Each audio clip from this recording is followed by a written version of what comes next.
وبه نستعين أما بعد فأعوذ بالله من الشيطان الرجيم بسم الله الرحمن الرحيم إذا زلزلت الأرض زلزالها وأخرجت الأرض أثقالها وقال الإنسان ما لها يومئذ تحدث أخبارها بأن ربك أوحى لها يومئذ يصدر الناس أشتاتا ليروا أعمالهم فمن يعمل مثقال ذرة خيرا يره ومن يعمل مثقال ذرة شرا يره صدق اللہ العظیم۔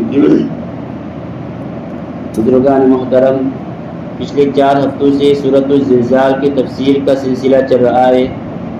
آج آخر کی 2 آیت انشاءاللہ اس کی تشریح اور توضیح آپ کے سامنے پیش کروں گا۔ یہ آخری 2 آیتیں نبی پاک علیہ السلام نے حدیث مبارکہ میں ارشاد فرمایا۔ آخری 2 آیتیں ہیں فَمَن يَعْمَلْ مِثْقَالَ ذَرَّةٍ خَيْرًا يَرَهُ وَمَن يَعْمَلْ مِثْقَالَ ذَرَّةٍ شَرًّا يَرَهُ۔ ان 2 آیتوں کے متعلق نبی پاک علیہ السلام نے حدیث میں ارشاد فرمایا الآیۃ الفاظۃ الجامعہ۔ اللہ تعالیٰ فرماتے ہیں کہ یہ جامع آیتیں ہیں۔ پچھلے ہفتے آپ کے سامنے بات آ چکی تھی کہ میدان حشر میں جب سارے لوگ پہنچیں گے تو کسی آدمی نے ذرہ برابر نیکی کی ہوگی جس کی کوئی حیثیت نہیں، چھوٹی سے چھوٹی نیکی ہوگی وہ بھی دیکھ لے گا۔ آیت مبارکہ میں لفظ ہے ذرۃ، عربی زبان میں یہ ذرۃ 2 چیزوں کے لیے بولا جاتا ہے۔ ایک تو ہم نے دیکھا ہوگا کہ ہم اپنے گھر میں کھڑکی بند کرتے ہیں تو کھڑکی کے اندر چھوٹے سے سوراخ سے کچھ چیزیں آتی رہتی ہیں، تو اس کے اندر چھوٹے چھوٹے ذرات جو ہمیں دکھائی دیتے ہیں تو اسی کو کہا جاتا ہے ذرۃ۔ جو اڑتا ہوا ہمیں دکھائی دے رہا ہے کھڑکی کے سوراخ سے اندر آتا ہوا تو اس کو کہا جاتا ہے ذرۃ۔ ایک دوسرا، پیلے رنگ کی چھوٹی چھوٹی چونٹی کو بھی عربی زبان میں ذرۃ کہا جاتا ہے۔ مثال کے طور پر ایک آدمی نے روٹی کا ایک ٹکڑا لے کر اس کو ترازو میں تولا، اس کا وزن کیا، پھر اس کو رکھ دیا اور اس روٹی کے ٹکڑے پر بے شمار چھوٹی چھوٹی چونٹیاں لپٹ گئی۔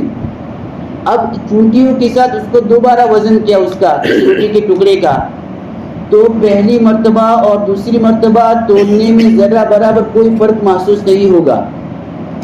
اگرچہ آج کے حالات کے اندر سائنس نے بہت زیادہ ترقی کی اور اس نے ایسی چیزیں ایجاد کر لی کہ اس کا وزن الگ سے کیا جا سکتا ہے، لیکن کہنے کا خلاصہ یہ کہ اس کی کوئی حیثیت نہیں، لہذا چھوٹی سے چھوٹی نیکی ہوگی۔ انسان قیامت کے دن میدان محشر میں جب جمع ہوگا تو اس کو بھی دیکھ لے گا۔ پچھلے ہفتے آپ کے سامنے یہ بھی بات عرض کی تھی، دیکھنے کا مطلب کیا ہے؟ قیامت کے روز اللہ تعالیٰ کی طرف سے انسان کو اعمال کی لسٹ دی جائے گی۔ 2 فرشتے اللہ نے کرامن کاتبین جو ہمارے کندھوں پہ رکھے ہیں، وہ فرشتے ہمارے اعمال کو لکھتے رہتے ہیں۔ داہنے کندھے پہ مونڈے پہ جو فرشتہ ہے وہ نیکیاں لکھتا ہے اور بائیں مونڈے پہ جو فرشتہ ہے وہ برائیاں لکھتا ہے۔ تو قیامت کے دن اللہ تعالیٰ ہر ایک کو اس کے اعمال نامے کی فہرست ہے، اس کی لسٹ دے دیں گے۔ بالغ ہونے کے بعد سے لے کر موت تک جتنے بھی اعمال کیے گئے وہ سارے کے سارے اعمال اس فہرست کے اندر، اس لسٹ کے اندر موجود ہوں گے۔ چھوٹی سے چھوٹی نیکی بھی ایسی ہوگی کہ جو اس کے اندر موجود ہوگی، کوئی چھوٹا ہوا نہیں ہوگا۔ ہم تو بعض مرتبہ کوئی کام کرتے ہیں اس کو بھول جاتے ہیں، یا جب کوئی کچھ چیزیں ہم جمع کرتے تو اس میں چھوٹی چیز کو ہم چھوڑ دیتے، سائڈ میں کر دیتے کہ یہ تو چھوٹی ہے، لیکن اللہ تعالیٰ ہمارے اعمال کے نامہ اعمال میں چھوٹی سے چھوٹی چیز کو بھی لکھ لیں گے۔ اسی لیے قرآن میں ایک جگہ اللہ نے فرمایا کہ جب انسان کو اس کا نامہ اعمال ہاتھ میں دیا جائے گا اور انسان اپنی نامہ اعمال کو دیکھے گا تو کہے گا ما لہذا الکتاب، اس کتاب کو، اس نوشتہ خدا کو کیا ہو گیا؟ لا یغادر صغیرۃ ولا کبیرۃ الا احصاها، کہ اس نے کوئی چیز نہیں چھوڑے، چھوٹی سے چھوٹی چیز بھی اس کے اندر لکھی ہوئی ہے۔ تو کہنے کا خلاصہ یہ کہ اس میں ذرہ برابر نیکی بھی لکھی ہوئی ہوگی اور چھوٹی سے چھوٹی برائی بھی اور گناہ بھی اس کے اندر لکھا ہوا رہے گا۔ ایک مطلب۔ دوسرا مطلب یہ کہ اعمال کو دیکھ لے گا، اس کا مطلب اس کا انجام دیکھ لے گا۔ یعنی چھوٹی نیکی کی ہوگی اس کو بھی اللہ تعالیٰ ضائع اور برباد نہیں ہونے دیں گے، اللہ اس کا بھی بدلہ اچھی شکل میں اس کو عطا فرمائیں گے، اور چھوٹی برائی یا گناہ بھی چھپنے والا نہیں، اللہ تعالیٰ اس پر بھی اس کو سزا دیں گے۔ تو نبی پاک علیہ الصلوۃ والسلام نے ان دو آیات کے متعلق روایت کے اندر بیان فرمایا الآیۃ الفاظۃ الجامعۃ، یعنی ایک ایسی آیت جو منفرد ہے، یکتا ہے اور جامع ہے۔ جامع اللہ کے نبی علیہ الصلوۃ والسلام نے اس لیے کہا ان دو آیات کو، اس لیے کہ انسانی زندگی کا کوئی عمل نہیں چھوڑا، چھوٹا ہو یا بڑا ہو، اچھا ہو یا برا ہو، ہر ایک کو اس کا بدلہ ملے گا۔ اور منفرد کا، یکتا، اس وجہ سے کہ جو آدمی بھی اس آیت کو اپنی زندگی میں ہمیشہ پیش نظر رکھے گا، یعنی وہ اپنی زندگی کو صرف اس ایک جملے کی وجہ سے سنوار لے گا اور ہمیشہ یہ سوچے گا کہ میں ذرا سا بھی نیک کام کروں گا تو اس کا اچھا بدلہ اللہ تعالیٰ کے یہاں مجھے ملنے والا ہے، ذرا سا بھی میں نیک برا کام کروں گا، گناہ کروں گا تو اس کی سزا اللہ کے یہاں مجھے ملے گی۔ تو اس مضمون کو، ان دو آیات کو ذہن نشین کر لینے سے ہماری زندگیوں کے اندر انقلاب آ جائے گا۔ ہاں، یہ باتیں ہر وقت ہمیں اپنے ذہن کے اندر مستحضر رہنی چاہیے، اس وجہ سے اللہ کے نبی علیہ الصلوۃ والسلام نے حدیث میں اس کو منفرد کہا۔ الغرض، اللہ تعالیٰ فرماتے ہیں قرآن کریم میں ایک جگہ پہ وَنُخْرِجُ لَهُ يَوْمَ الْقِيَامَةِ كِتَابًا يَلْقَاهُ مَنشُورًا اقرأ كِتَابَكَ كَفَى بِنَفْسِكَ الْيَوْمَ عَلَيْكَ حَسِيبًا، قیامت کے دن ہم ہر ایک ایسا دفتر، رجسٹر، کتاب ہر انسان کے سامنے رکھ دیں گے جو بالکل کھلم کھلا ہوگے، یعنی اس کو سمجھنے کے لیے کسی کے پاس جانا نہیں پڑے گا، ہر آدمی چاہے جس نے دنیا کے اندر لکھنا پڑھنا نہ سیکھا ہو وہ بھی اس کو سمجھ جائے گا اس دن دیکھ کے، اتنی کھلم کھلا واضح کتاب ہوگی۔ اور اس کتاب کو پیش کرتے ہوئے انسان سے کہا جائے گا اقرأ کتابک، ہاں اپنا اعمال نامہ دیکھ لو، پڑھ لو اور خود ہی فیصلہ کر لو، کسی اور سے فیصلہ کروانے کی ضرورت نہیں ہے۔ انسان اس کو پڑھے گا، چاہے دنیا میں اس نے لکھنا پڑھنا سیکھا ہو یا نہ سیکھا ہو، کسی کو بتلانے کی اس کی ضرورت نہیں پڑے گی۔ ہمارے گناہ بھی ہمارے سامنے ہیں، ہماری نیکیاں بھی ہمارے سامنے ہیں۔ اب تم اپنے متعلق آسانی سے فیصلہ کر سکتے ہو کہ اس وقت تم انعام کے حقدار ہو یا سزا کے مستحق ہو۔ اسی کو اللہ نے فرمایا اقرأ کتابک کفی بنفسک اليوم علیک حسیبا، آج اپنا حساب کتاب لینے کے لیے تمہاری ذات ہی کافی ہے۔ اسی طرح قرآن کریم میں ایک جگہ اللہ نے فرمایا وَنَضَعُ الْمَوَازِينَ الْقِسْطَ لِيَوْمِ الْقِيَامَةِ فَلَا تُظْلَمُ نَفْسٌ شَيْئًا، قیامت کے روز ہم انصاف کی ترازویں قائم کریں گے اور اس روز کسی پر ذرہ برابر ظلم نہیں ہوگا۔ جو نیکی کی ہوگی وہ بھی سامنے آئے گی، اس کا بھی وہ انجام دیکھ لے گا اچھی شکل میں، اس کا بھی بدلہ دیا جائے گا، اور جو گناہ کیا ہوگا وہ بھی سامنے آ جائے گا اور اس کا بھی وہ انجام دیکھ لے گا سزا کی شکل میں، ہاں، اور اس کی سزا اس کو دی جائے گی۔ بہرحال ان دو آیات کا خلاصہ یہ کہ اللہ تعالی ہمیں اس بات پر متنبہ کرنا چاہتے ہیں کہ اللہ نے ہمیں کسی نیکی کا موقع دیا ہے دنیا کے اندر، چاہے چھوٹی اور معمولی سی نیکی کیوں نہ ہو، تو اے انسان تو اس کو کر گزر، یہ مت سوچ کہ یہ چھوٹی سی نیکی ہے اس کو کیا کرے، ہاں معمولی سا کام ہے، معمولی سمجھ کر اس کو چھوڑ مت دیجیے۔ نبی پاک علیہ الصلوۃ والسلام نے حدیث میں فرمایا لا تحقرن من المعروف شیئا، کہ کسی بھی نیک کام کو، نیکی کے کام کو چھوٹا مت سمجھو۔ مثال کے طور پر ہم راستے میں چل رہے ہیں، راستے میں ہم نے دیکھا کہ کانٹا پڑا ہوا ہے اور ہمارے دل میں خیال آیا کہ اگر یہی پڑا رہے گا تو آنے جانے والوں کو اس سے تکلیف ہوگی، ہم نے راستے میں سے چپکے سے وہ کانٹا اٹھا کے سائڈ میں کر دیا، کونے میں ڈال دیا، ہاں تو یہ معمولی عمل ہے، لیکن اللہ تبارک تعالیٰ اس کے اوپر کیا دیں گے تو وہ تو وہاں پہ پتہ چلے گا۔ ہاں تو معمولی سا کام ہو، یہ نہیں سوچنا چاہیے کہ معمولی کام ہے، چھوٹا کام ہے، میں اس کو کیا کروں، اس کو چھوڑ دے، بلکہ اللہ کے نبی علیہ السلام نے فرمایا کہ اگر اللہ تمہیں چھوٹی سے چھوٹی نیکی کا موقع دے تو بھی اس کو کر گزرو، ہاں پتہ نہیں اس نیکی کی وجہ سے اللہ ہمارا بیڑا پار کر دے۔ ایسے بہت سارے واقعات ہیں، کتابوں کے اندر. مثال کے طور پر ایک واقعہ آپ کو بتلا دوں. ایک بہت بڑے محدث ہے، پہلے زمانے کے اندر لکھا کرتے تھے لکڑی کی پین سے، اور اینٹ کے اندر روشنائی میں اس کو ڈبوتے تھے، پھر اس کے بعد لکھتے تھے. اب اس محدث نے لکھنے کے لیے اپنی پین کو، قلم کو روشنائی میں ڈبویا اور لکھنے کی تیاری کر رہے تھے کہ اسی قلم کے اوپر ایک مچھر آ کے وہ پانی پینے لگا، وہ اینٹ روشنائی. انہوں نے لکھا نہیں کہ یہ بھی اللہ کی مخلوق ہے، اس کو پیاس لگی ہے. وہ انہوں نے اس کو، اس مچھر کو اچھے سے پینے دیا. پھر اس کے بعد انہوں نے لکھا، ان کا انتقال ہو گیا. انتقال کے بعد کسی نے خواب میں دیکھا کہ آپ پہ کیا گزرے، کہ اللہ نے میری مغفرت کر دی. تو خواب دیکھنے والا کہہ رہا تھا آپ کی تو مغفرت ہونی والے، آپ نے تو اتنے بڑے بڑے کام کیے ہیں، اتنی ساری حدیثیں امت تک پہنچائی ہے، کہ وہ تو سب اللہ نے سائڈ میں کر دیا. اصل اس وجہ پر اللہ نے میری مغفرت کی کہ ایک دن میں لکھ رہا تھا اور لکھتے لکھتے وہ اللہ کا ایک مخلوق مچھر میری اینٹ پہ، میرے قلم پہ آ کے بیٹھ کے اپنی پیاس بجھا رہا تھا، اور میں نے اس کو اچھے سے پیاس بجھانے دیا. اس پر اللہ نے میری مغفرت کر دی. ایسے بہت سارے واقعات ہیں. خالی چھینک کا ایک جواب دینے پر اللہ نے ان کی مغفرت کر دی. ایک بزرگ کی چھینک کسی کو آتی ہے تو کہتے الحمدللہ، اور سامنے والا اس کا جواب دیتے یرحمک اللہ، تو یرحمک اللہ کہنے پر اللہ نے ان کی مغفرت کر دی. ایسے بہت سارے واقعات ہیں. تو خلاصہ یہ کہ کسی بھی نیکی کو ہمیں چھوٹا اور معمولی نہیں سمجھنا چاہیے. پتہ نہیں اللہ اس نیکی کی برکت سے ہمارا بیڑا پار کر دیتے. بخاری شریف کے اندر روایت ہے، نبی پاک علیہ الصلوۃ والسلام نے ارشاد فرمایا کہ ایک آدمی جنگل سے جا رہا تھا اور جنگل میں اس کو پیاس لگی، پانی پاس میں ہے نہیں. اس کو ایک کنواں نظر آیا، اور جنگل کے اندر جو کنویں رہتے وہاں پہ ڈول رسی نہیں رہتے، بلکہ وہاں کنویں کے اندر کھانے بنے ہوئے رہتے نیچے اترنے کے لیے. تو یہ آدمی نیچے اترا اور اس نے اپنی پیاس بجھائی. جب باہر آیا تو دیکھا کہ ایک کتا پیاس کی وجہ سے کیچڑ چاٹ رہا ہے. تو اس کو اپنی جس طرح پیاس کی شدت اس کو محسوس ہوئی دے، تو اس کو لگا کہ کتا بھی پیاس کی شدت محسوس کر رہا ہے.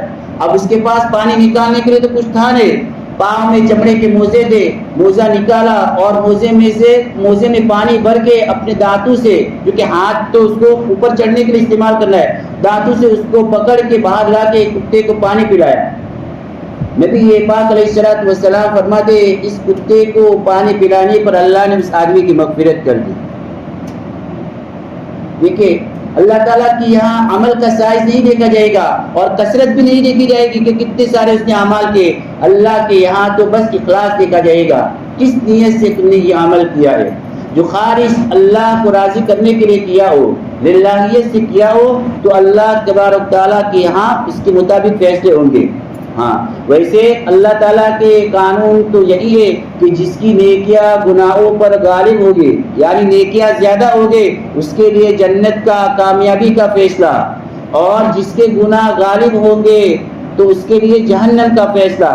لیکن اس سے ہٹ کر اللہ تبارک تعالیٰ یغفر لمن یشاء ویعذب من یشاء، جس کو چاہے معاف کر دے، جس کو چاہے عذاب دے. وہ مالک الملک ہے، خالق دو جہاں ہے، اس کا اختیار ہے، اس کو کسی کی پرواہ نہیں.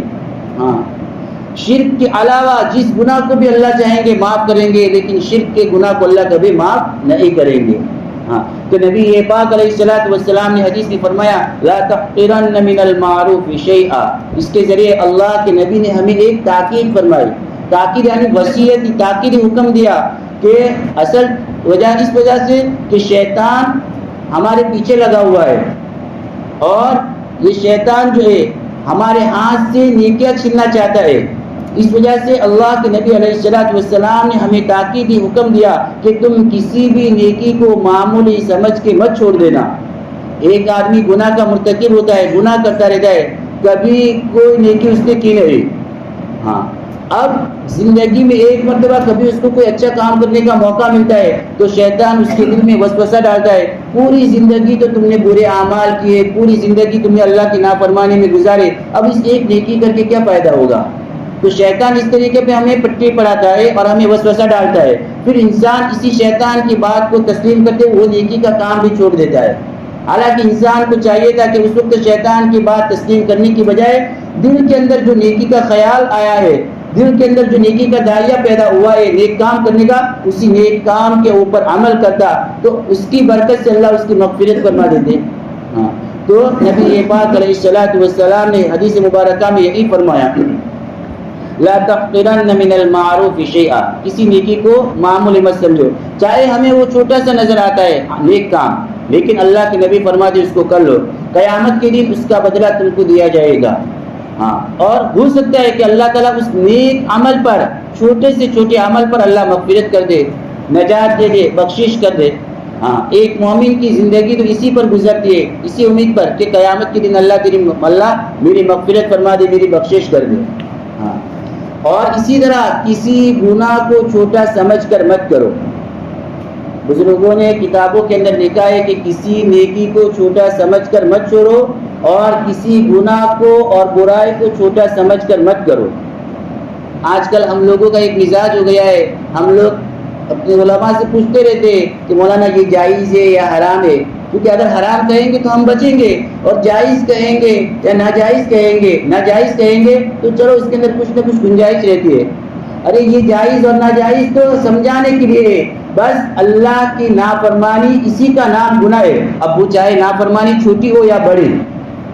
آگ لگانے کے لیے، بڑی آگ لگانے کے لیے کوئی بڑا نہیں، چھوٹی سی چنگاری بھی کافی ہوتی ہے پورے گھر کو جلانے کے لیے۔ ہاں، اسی لیے حضرت تھانوی رحمۃ اللہ علیہ سے کسی ایک نے پوچھا تھا، حضرت بد نگاہی صغیرہ گناہ یا کبیرہ، چھوٹا گناہ یا بڑا؟ تو حضرت تھانوی علیہ رحمٰن نے اس کو جواب دیا کہ چنگارے آگ لگانے کے لیے کافی ہے، چاہے وہ بڑی ہو یا چھوٹی۔ ہمارے ایمان کو تباہ کرنے کے لیے گناہ کافی ہے، چاہے وہ گناہ چھوٹا ہو یا بڑا۔ اس لیے مولانا ذوالفقار صاحب دامن برکاتہ نے اپنے مواعظ کے اندر، اسی طرح خطبات کے اندر بہت سی جگہ پہ حضرت نے لکھا ہے گناہ کہتے کس کو؟ گناہ نام ہے اللہ کی نافرمانی کا، اللہ اور اس کے رسول کی نافرمانی کا نام یہ گناہ ہے۔ یہ جو فقہاء نے وضاحت کی، تفصیلات کی، وہ تو عقیدے کے اعتبار سے کیے کہ جس گناہ کا ثبوت دلیل قطعی سے ہو اس کو کہیں گے حرام، اور جس گناہ کا ثبوت دلیل ظنی سے ہو اس کو کہیں گے ناجائز۔ ورنہ عمل کے اعتبار سے جس طرح حرام سے بچنا ضروری ہے، اسی طرح ناجائز سے بھی بچنا ضروری ہے۔ آج شیطان ہمیں دھوکے میں ڈال رہا ہے کہ چھوٹا سا گناہ کر لے، معمولی تو گناہ کر لے، بعد میں دیکھا جائے گا۔ پھر اس دھوکے میں ہمیں پڑنے کی ضرورت نہیں ہے۔ گناہ ہے، چاہے چھوٹا ہو یا بڑا، نیکی ہے، چاہے چھوٹی ہو یا بڑی۔ اس لیے کسی شاعر نے کہا ہے، تکلیف کے ڈر سے نیکی مت چھوڑ، تکلیف کے ڈر سے نیکی مت چھوڑ، تکلیف جاتی رہے گی، نیکی باقی رہے گی۔ لذت کے شوق میں گناہ مت کر، لذت کے شوق میں گناہ مت کر، لذت ختم ہو جائے گی، گناہ باقی رہے گا۔ یہ تو اللہ تبارک تعالیٰ کا قانون اور ضابطہ ہے۔ اس لیے اللہ نے فرمایا وَمَن يَعْمَلْ مِثْقَالَ ذَرَّةٍ خَيْرًا يَرَهُ وَمَن يَعْمَلْ مِثْقَالَ ذَرَّةٍ شَرًّا يَرَهُ، تو جس نے ذرہ برابر نیکی کی ہوگی وہ بھی دیکھ لے گا، اور ذرہ برابر گناہ اور برائی کی ہوگی وہ بھی دیکھ لے گا۔ یعنی اعمال نامہ جو ہر انسان کو دیا جائے گا اس میں دیکھ لے گا، اور انجام بھی دیکھ لے گا۔ لیکن یہاں پر ہم دیکھیے اللہ کا معاملہ بڑا عجیب معاملہ ہے۔ حدیث پاک میں آتا ہے کہ اگر کوئی آدمی نے گناہ کیا اور اس نے سچے دل سے گناہ کے بعد توبہ کر لے تو اللہ تبارک تعالیٰ اس کے گناہ کو اعمال نامے سے بھی مٹا دیتے ہیں۔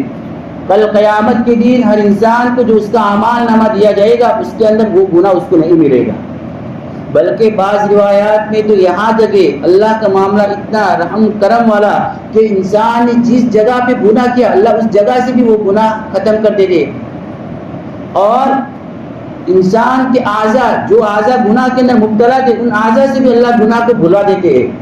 کیونکہ قرآن کریم سے ہمیں معلوم ہوتا ہے کہ آدمی جب گناہ کرتا ہے تو اس کے گناہ پر اللہ تعالیٰ کی طرف سے 4 گواہ پیش کیے جائیں گے قیامت کے دن۔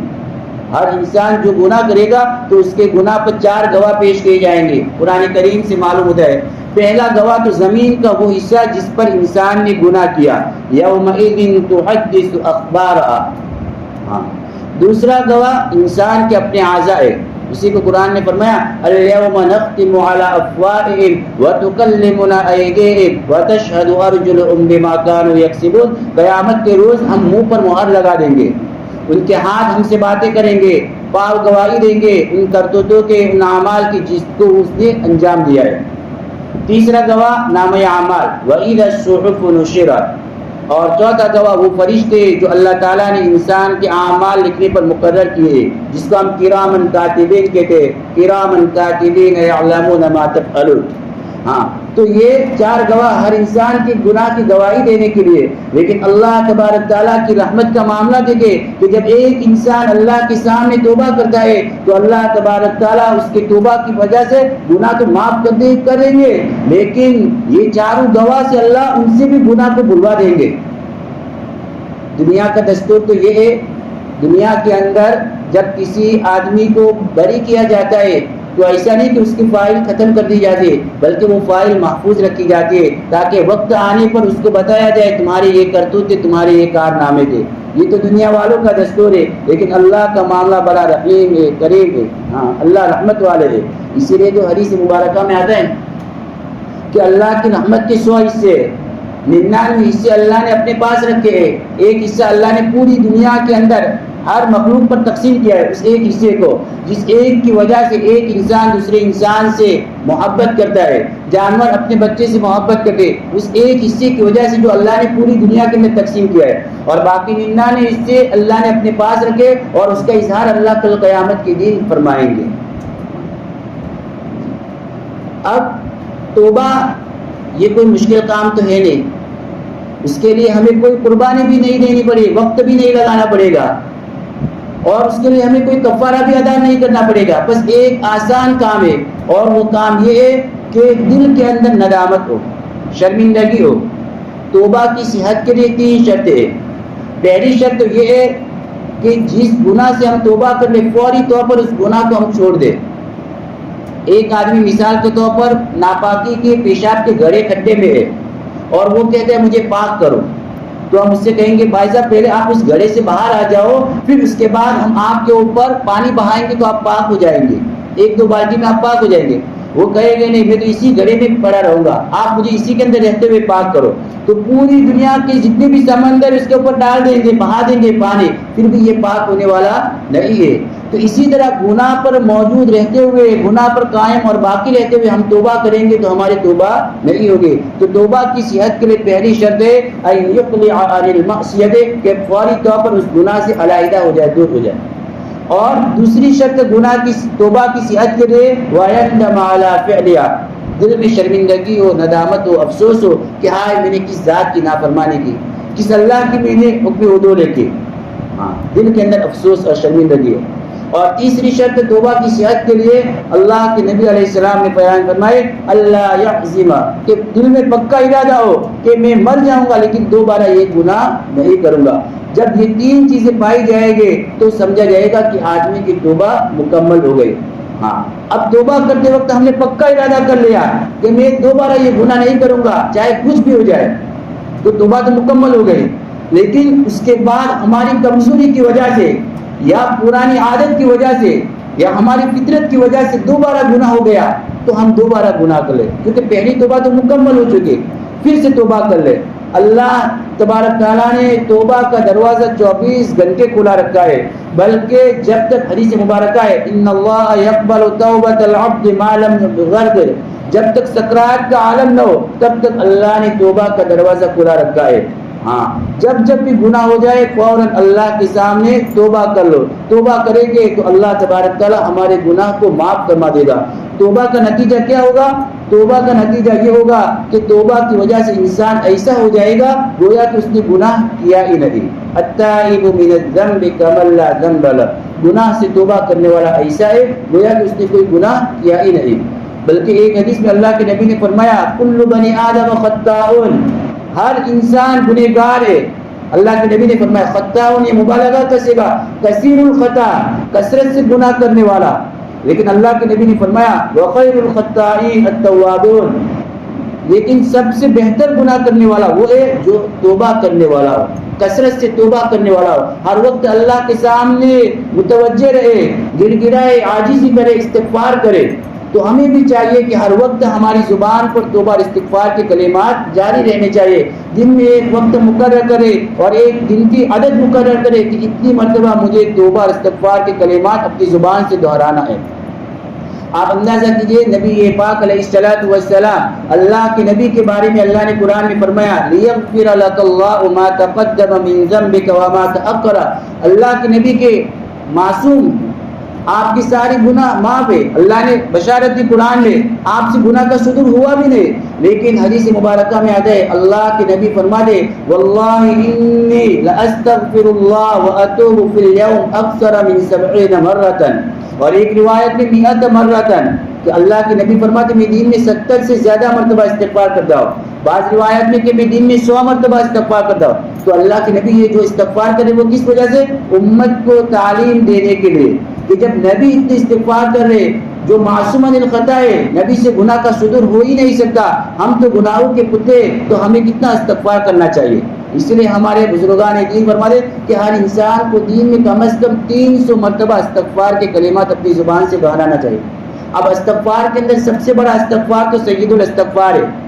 اگر اتنا بڑا استغفار ہم نہیں پڑھ سکتے تو معمول استغفار کا کلمہ ہم پڑھ لیں، اللہم اغفر لی، اللہ مجھے معاف کر دے، یہ معمول استغفار ہے۔ یا ایک روایت کے اندر ایک دوسرا کلمہ استغفار کا بتایا گیا کہ اگر کسی آدمی نے استغفار کے اس کلمے کو پڑھ لیا تو اللہ اس کی جتنی بھی گناہ ہے، چاہے سمندر کی جھاگ کے برابر ہی کیوں نہ ہو، اللہ سارے گناہوں کو معاف کر دے گا۔ وہ کلمہ ہے استغفر اللہ ربی من کل ذنب واتوب الیہ، استغفر اللہ ربی من کل ذنب واتوب الیہ۔ اس لیے ہمیں چاہیے کہ ہمارا وقت توبہ استغفار کا اہتمام کرے۔ بلکہ ایک روایت میں اللہ کے نبی نے فرمایا کہ اگر کوئی آدمی یہ چاہتا ہے کہ کل قیامت کے دن اس کو اس کا اعمال نامہ خوش کر دے، اعمال نامہ خوش کب کرے گا؟ جب اس کے اندر نیکیاں ہی نیکیاں زیادہ ہوگی، تبھی تو انسان اپنے اعمال نامے کو دیکھ کے خوش ہوئے گا۔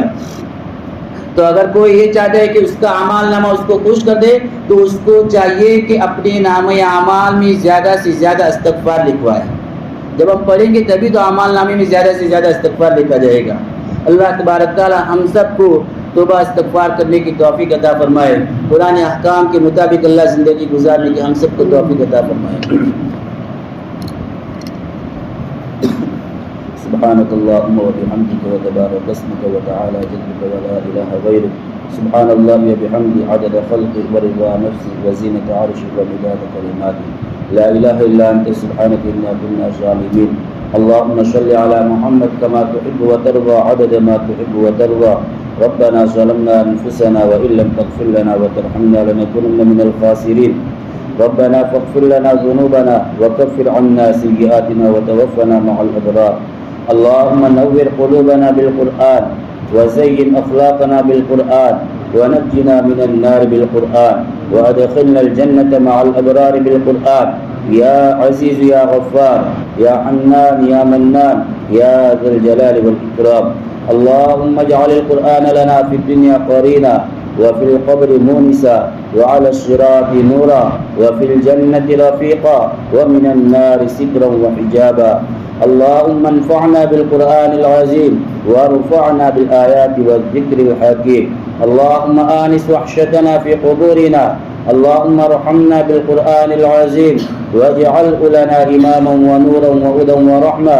اللهم ذكرنا منه ما نسينا وعلمنا منه ما جهلنا وارزقنا تلاوته آناء الليل وآناء النهار واجعله لنا حجة يا رب العالمين، اللهم إنك عفو كريم تحب العفو فاعف عنا يا كريم، اللهم إنا نجعلك في نحورهم ونعوذ بك من شرورهم، اللهم لا تسلط علينا من لم يرحمنا بذنوبنا، ربنا آتنا في الدنيا حسنة وفي الآخرة حسنة وقنا عذاب النار، سبحان ربك رب العزة عما يصفون وسلام على المرسلين والحمد لله رب العالمين، آمين يا رب العالمين۔